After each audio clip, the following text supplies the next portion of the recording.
नमस्कार, स्वागत है आपका class 7th SST chapter number 5 the atmosphere.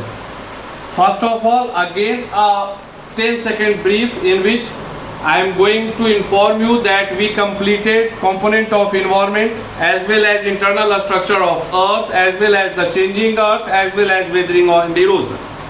After having completion of our environment and lithosphere segment, today I am feeling very proud that I am going to start Unit 3 Atmosphere in which chapter number 5 the Atmosphere. स्वागत है आपका आज की मेरी इस कक्षा में। अभी सबसे पहली बात, What do we mean by atmosphere? Atmosphere है क्या? जवाब बेहद सरल, बेहद आसान। The earth is surrounded by a huge blanket of air. The earth is surrounded by a huge blanket of air is known as atmosphere. Is known as atmosphere. दिमाग में आ गया। The earth is surrounded by huge layer of huge blanket of air called atmosphere. In another word, we can say that the surroundings around the earth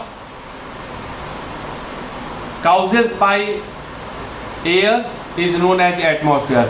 पृथ्वी के चारों ओर जो हवा का आवरण है, पृथ्वी के चारों ओर जो हवा का आवरण है उसी को वायुमंडल कहते हैं। पृथ्वी के चारों ओर जो वायु का आवरण है उसे ही वायुमंडल कहते हैं। Am I correct? Definitely I am correct, definitely. मैं उम्मीद करता हूँ कि मैं सही हूँ।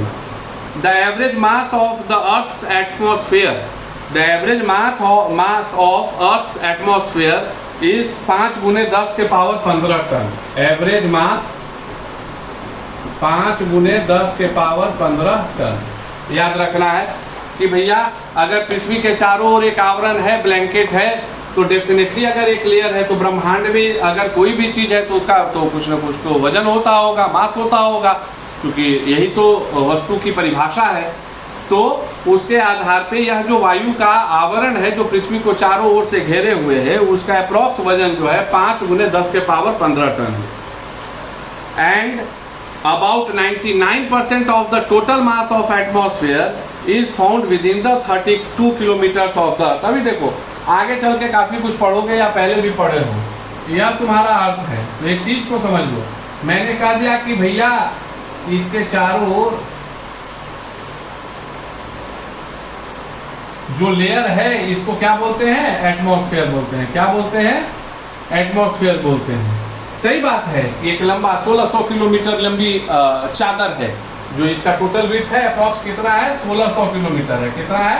1600 किलोमीटर है। लेकिन हम लोग को ये 1600 किलोमीटर को नहीं समझना है, हम लोगों को इस चीज को जानना है कि जो 99% जो मास है 5 × 10 के पावर 15 का 99% जो है यह सिर्फ 32 किलोमीटर पृथ्वी के सतह से 32 किलोमीटर ऊंचाई से चारों तरफ को अगर घेर दिया जाए तो वहीं पर इतना वायु है कि वो 5 × 5 × 10⁻15 टन का 99% है।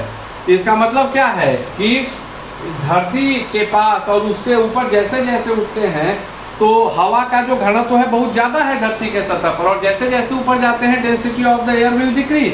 तो यहाँ पे due to having the high density of the air it contains 99% of the total mass.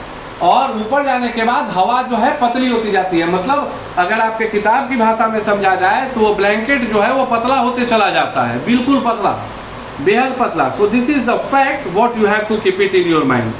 So actually ऐसा कहा जाता है, कहीं किसी किताब में 1600 किलोमीटर पे लिखा हुआ है या कुछ भी है, लेकिन बॉटम लाइन फैक्ट आप समझो कि 1600 किलोमीटर, चूँकि जब वायुमंडल की परिभाषा पढ़ते हैं और उसमें जब हम लोगों को जानने के लिए मिलता है कि भैया ये ट्रोपोस्फेयर है, ये स्ट्रेटोस्फेयर है, या मेसोस्फेयर है, या थर्मोस्फेयर है और यह एक्सोस्फेयर है, तो पढ़ने के लिए भले ही ये बहुत सारे वायुमंडल के लेयर हैं, सही बात है, कितने लेयर हैं, लेकिन बेसिकली तो उस हिसाब से जब एक चीज को आप जानिए कि ट्रोपोस्फेयर की जो ऊंचाई होती है, जो पहले लेयर की ऊंचाई होती है वो धरती से 12 किलोमीटर की होती है और स्ट्रेटोस्फेयर की 50 किलोमीटर। तो अर्थात क्या है, ये सारा खेल जो 99% of the mass of the total air है वो तो आपका ट्रोपोस्फेयर और स्ट्रेटोस्फेयर में ही खत्म हो गया। मतलब बाकी जो है वो कॉन्सेप्चुअल है, जो कि हम लोगों को पढ़ना है, टेक्निकली है, जो हम लोगों को समझना है।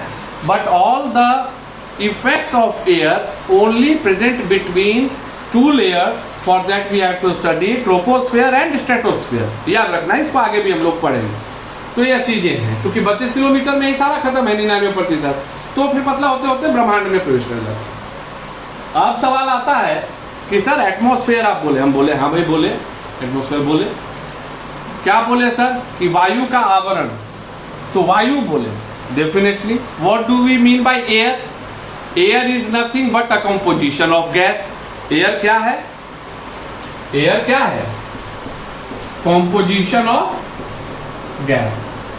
ये विभिन्न प्रकार के गैसों का मिश्रण है, विभिन्न प्रकार के गैसों का मिश्रण है.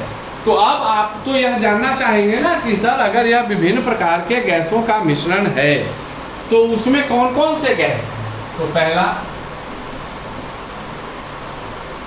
नाइट्रोजन, दूसरा oxygen, argon, carbon dioxide, other.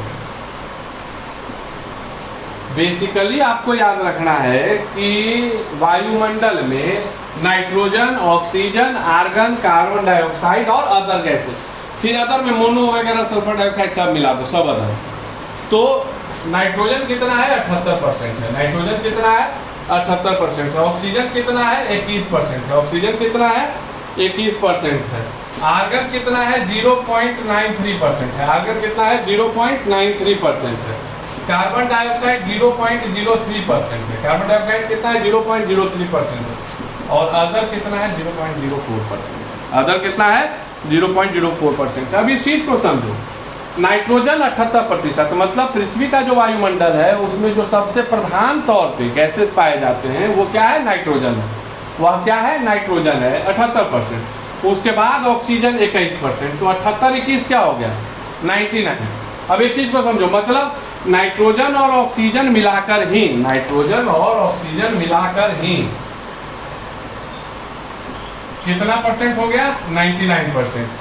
अब उसके बाद जितनी भी गैसें हैं ना वो बचे हुए 1% में, उसमें भी बहुतायत मात्रा में आर्गन है. बहुतायत मात्रा में आर्गन है. आर्गन वही गैस है जो बॉल के अंदर में भरा जाता है.